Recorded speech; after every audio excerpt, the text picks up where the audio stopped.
আজ দুপুরে ছিল নিরামিষ আইটেম। আর নিরামিষ আইটেম হলে আমার সেদিন একটু বেশি ভাত খাওয়া হয়ে যায়। সর্ষের তেলে ভাজা এই আলু ভাজি আর সাথে গরম গরম ভাত, সব কিছু একসাথে মেখে মুখে পুরে দিলাম। সাথে আরও ছিল কাঁকরোল ভাজা, স্যালাড আর ফ্লেভারফুল পটল ভাজা। আর মিক্সড একটা ভেজিটেবল ছিল যেটার মধ্যে ছিল হরেক রকমের সবজি। তো আমি গরম ভাতে আলু ভাজি মেখে মুখে পুরে দিলাম, সেই সাথে দিলাম কাঁচামরিচে একটা কামড়। আহা, অমৃত।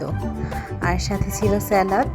তারপর কাঁকরোলটা একটু ট্রাই করলাম, এটাও বেশ মজা হয়েছে।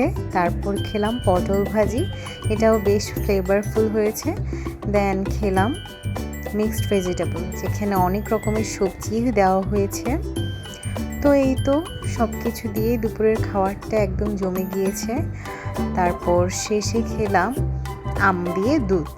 আর আমের সিজন আসলে এই খাওয়াটা আমাদের প্রায়ই হয়, আম দিয়ে দুধ দিয়ে মিক্সড করে। তোমরা কারা কারা এভাবে খাও আমাকে কমেন্ট করে জানাবে।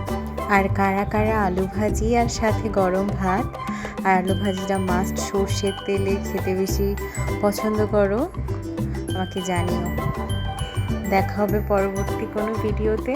সে পর্যন্ত সবাই ভালো থেকো। সবাইকে জানাই টাটা।